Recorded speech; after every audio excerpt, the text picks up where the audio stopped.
Hey people, welcome to another episode of Aha Moments with Don Oni. First, I sincerely apologize for being silent for the past 1 month. Honestly, it was because of circumstances beyond our control. Nevertheless, we are back and stronger. So we are going to continue with our intriguing conversations on aha moments with Don Onyi.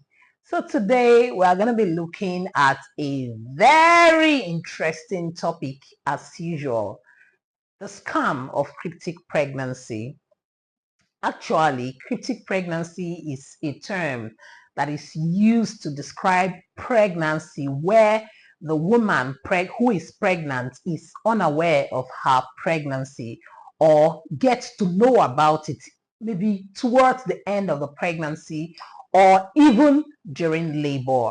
This could be as a result of irregular period. It could be as a result of inability to detect the signs of pregnancy and maybe for some other reasons.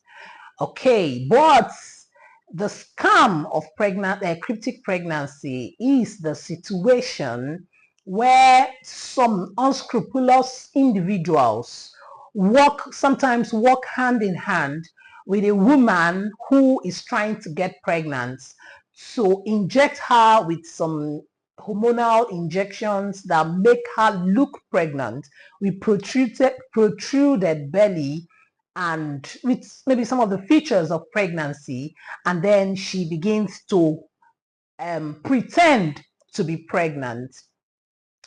And most times they tell you that this pregnancy cannot or is not detected by ultrasound scan. So these perpetrators of the scam of cryptic pregnancy tell such women not to go for ultrasound scan. Sometimes they tell them that they may not be able to breastfeed their baby, and this pregnancy can last for as long as 2, 3, 4, or 5 years, depending on when the woman in question is able to raise the huge amount of money they will demand from the woman before getting the woman a baby, of course, from some existing baby factories here and there, and then they make the woman believe sometimes that the baby is hers. At other times, the woman could be complicit of this scam.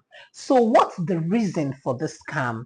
Actually, I see it as the problem of the Africans, where a woman's dignity or relevance is tied to her ability to procreate. So when a woman is not able to procreate, she's so desperate, she could go to any length just to have a baby, even if it means going for this kind of scam called cryptic pregnancy and what have you. So what are the implications? The implications are so many, ranging from health implications on the woman, because the things they are injecting into the body of the woman to pretend to be pregnant, men are definitely not healthy for her, and they mess around with her system, her hormones, her entire system, so she has health challenges, and sometimes this could lead to very serious health challenges later in life,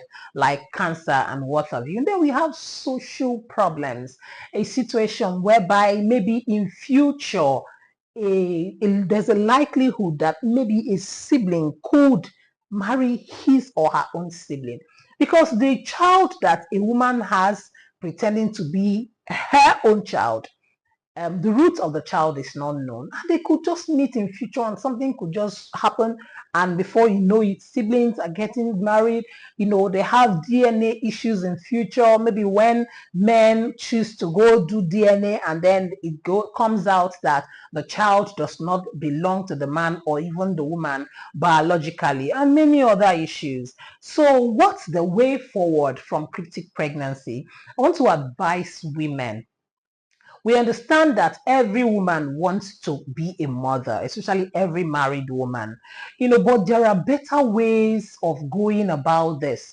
Thank God for assisted reproductive technologies. Thank God for things like surrogacy, where if you are not able to carry a baby, you could, get someone paid or pay someone to carry the baby for you. We have cases of IVF and many other assisted reproductive, technologies that one could explore. Little wonder Chimamanda Adichie, who has come to be a model to a lot of women, went for surrogacy to have her child recently. And while listening to one of her interviews, she said she had to do that so that she could help other women who are ashamed that they are not able to procreate, who are ashamed that they have fibroid, or many other issues that make women unable to procreate. Know that there is no shame in getting assistance with respect to procreation. Okay, so we also encourage Africans, Nigerians, and all people who think that the relevance of a woman depends on her ability to conceive, carry a baby, and then give birth to the baby, to understand that when a woman is not able to do that biologically, it may not necessarily be a fault of her own or a problem of her own. It could just be a biological problem, and reduce the amount of shame or name calling or even disdain on some of these women, so that these women can be comfortable in their own culture and in their own country. Thank you for listening to me again on Aha Moments with Don Oni. So until we meet again next week, I want to encourage you to please subscribe, follow, like, comment. I want to know what you think about cryptic pregnancy, and share our video. Meanwhile, I have an article that is online on ResearchGate, Google Scholar, and some other, platforms, academic platforms. Just search for a socio-religious appraisal of cryptic pregnancy phenomenon in Nigeria for a more detailed discourse on the issue of cryptic pregnancy. Until I see you again next week, thank you and welcome back. We're fully back again. Bye for now.